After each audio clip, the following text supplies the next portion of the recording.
Hi everyone, we'll be looking at linear programming problem using graphical method. So here we'll be considering the maximization problem and also we'll consider the minimization problem. But the video will be into two, so the minimization problem will be the next video. So here we have z equal to 9x1 plus 12x2 subject to 3x1 plus 3x2 less than or equal to 36, and we have 6x1 plus 3x2 less than or equal to 48, where x1 and x2 is greater than 0. So for the minimization problem, we have z equal to 6x1 plus 9x2 subject to 3x1 plus 6x2 greater than or equal to 24, 9x1 plus 3x2 greater than or equal to 27, where x1 and x2 is greater than or equal to 0. Right now, we'll be considering the maximization problem before going to the minimization problem. So first of all, we have, this is our first constraint, and this is our second constraint. We have to represent when x1 is equal to 0, what will be the value for x2, and when x2 is 0, what will be the value for x1. So first of all, we'll consider the first constraint before going to the second constraint. So for constraint 1, we have 3x1 plus 3x2 less than or equal to 36. So here we will consider when x1 is 0, what will be the value for x2 to solve this problem. So when x1 is 0, what will be the value of our s2? This is as well 3x1 plus 3x2 equal to 36. x1 equals to 0, that will represent this x1 with 0 plus 3x2 equal to 36. Therefore, we have 3x2 equal to 36. So what will be the value of our s2? So our s2 will be 36 all over 3, which will give us here into 1, 3 into 3, 1, 3 into 3, 1, 3 into 6, 2. We'll have 12 here. Here we have when x1 is 0, so our x2 is 12. So represent this here on the table. Here is our x1 and this is our x2. So when x1 is 0, the value of our s2 is 12. So we also consider when x2 is 0, what will be the value of x1? So considering the constraint 1 also, because we've done the value for x1 when x1 is 0, now we're looking at when x2 is 0. Therefore, we have here 3x1 plus, that's, remember when x2 is 0, we have 30 equal to 36. Therefore, we have 3x1 equal to 36. Our x1 will be 36 all over 3, which will give us 3 into 3, 1, 3 into 3, 1, 3 into 6, 12, which will give us 12. x1 equal to 12. So when x2 is 0, the value for our x1 is 12. We'll also consider that for constraint 2 because we've only done for 1. So considering constraint 2, for constraint 2, because we've done for constraint 1. So for constraint 2, remember here for constraint 2, remember we have 6x1 plus 3x2 less than or equal to 48. As I said, 6x1 plus 3x2 equal to 48. When x1 is 0, what will be the value of our x2. So we're gonna find out. So 6 into 0 plus 3x2 equal to 48. Therefore, we have 3x2 equal to 48. So what's the value for our x2? So the value for our x2 will be 48 all over 3. 3 into 3, 1. 3 into 4, we have 1 remainder 1. 3 into 18, we have 6. So we have 16. So x2 is equal to 16. So remember the table. This is x1, this is x2. So when x1 is 0, the value for x2 is 16. So we'll also be doing that for x2. So we'll look for when x2 is 0, what will be the value for our x1. So when x2 is 0, what will be the value for x1? Remember the question, 6x1 plus 3x2 equal to 48. Therefore, we have 6x1 plus 3 into 0, because x2 is 0. What will be the value of x1? We have 6x1, remember 3 times 0 is 0, equal to 48. Therefore, x1 will be 48 all over 6. 48 over 6 will give you 8 from your multiplication table.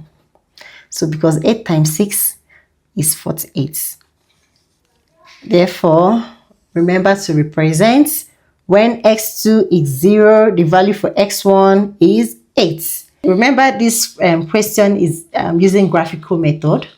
So we will be representing it on a graph to know our optimal solution here, because this is a maximization problem.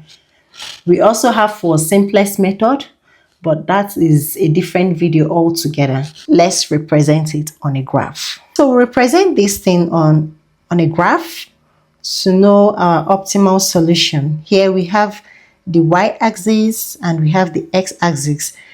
Here the y-axis represents x2 and while the x-axis represents x1. Also remember that for our constraint 1 here, we have when x1 is 0, x2 is 12, x2 is 0, x1 is 12.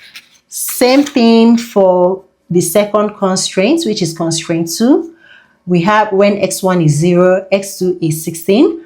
When x2 is 0, x1 is 8. So we'll be representing that in a graph.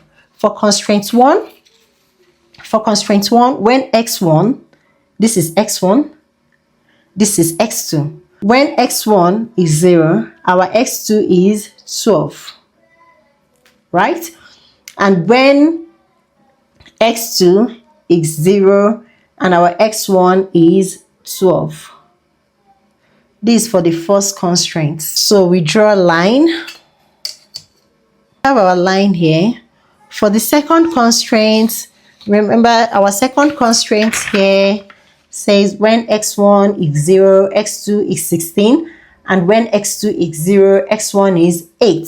So when x1 is 0, our x2 is 16. When x1 is 0, x1 is 0, our x2 is 16. Remember, this is for our first constraint, constraint 1. This is for 1. So when x1 is 0, x2 is 16.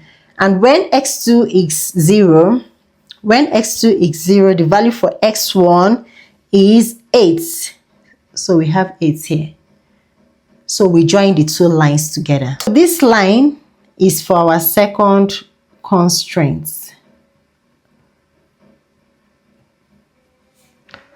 So now how do we find the feasible region? To find the feasible region for this graph, remember for constraint 1 here we have less than or equal to 36, and for constraint 2 we also have less than. So when we have less than, the trick here is when we have less than, the feasible region will be below the line, But assuming it was greater than, the feasible region will be above the line. So I will show you what I mean here. For the two constraints, we have less than.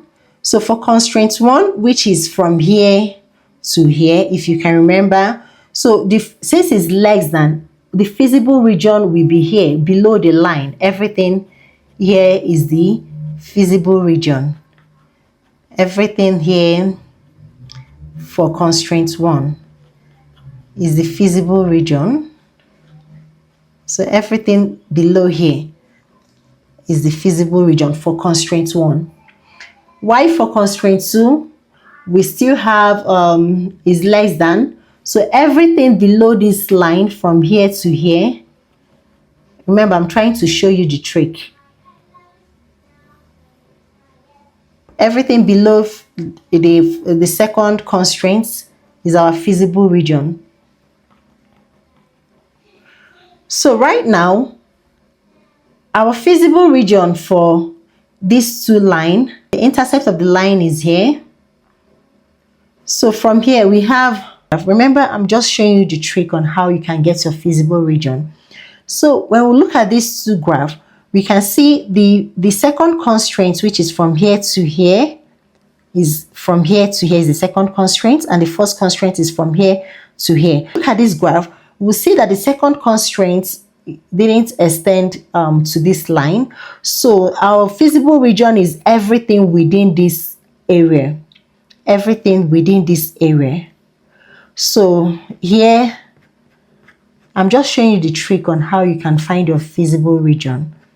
So everything here is our feasible region, because this line, assuming this line extended to this place, we're gonna consider that also, but the line didn't extend. So everything that is within the two lines, everything that is here is our feasible region. Here we'll get our optimal solution for the problem. Here we can name this here to be A, here to be your B, here to be your C, and here to be D. So the value for A is 0. Remember x2 0, x1 0. The value for B here is x1 to be 8 and x2 to be 0. So what will be the value for C here? Remember, this is where the two lines join. So we trace here, we have 4, which is on x1. And when we trace here too, we'll have 8, which is on the x2. So x1 here is 4 and x2 here is 8. So this is the value for C. Remember the value for B, as I said, x1 is 8 and x2 is on 0.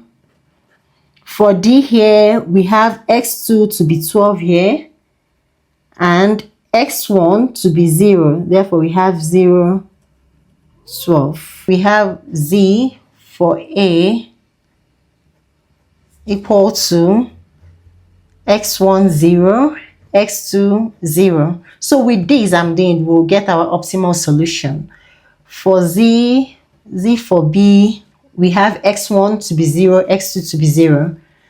So we have x1 to be 8, and x2 to be 0. For C, we have x4 and 8. So we have 4 and 8.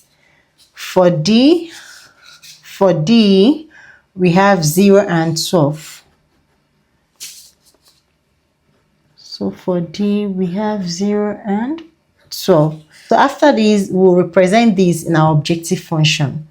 Remember, this is our objective function, z equal to 9x1 plus 12x2. So this is your x1, here is your x2. Remember, the problem said the objective function we have here is z equal to 9x1 plus 12x2. Therefore, when x1 is 0, we represent it as it is here, plus 12 into 0, we have 0. For the second one, we have 9, 8 plus 12, 0. We have 0 here. So 9 times 8, we have 72. 12 times 0, we have 0. 72 plus 0, we have 72. For C, this is for B, this is for A. So for C, we have 9 into 4. 9 times 4 plus 12 times 8. 9 times 4 is 36 plus 12 times 8 is 96. So when you sum these two, you have 132. For D, remember we have 0 and 12. So we have 9 here, 0 plus 12 into 12. So 9 into 0, we have 0 plus 12 times 12. We have 144.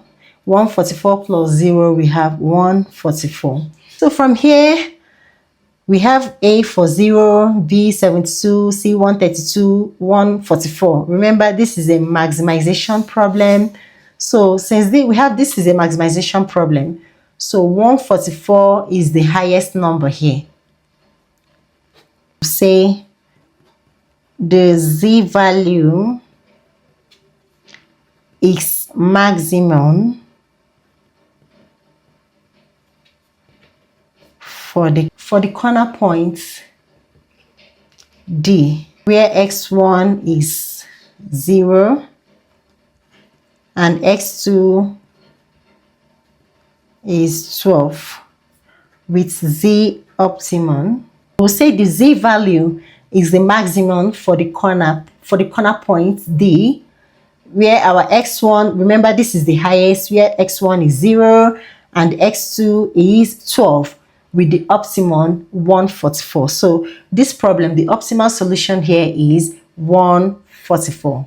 We'll look at the minimization problem in our next video. The link is there, so click the link to know how minimization problem is being solved.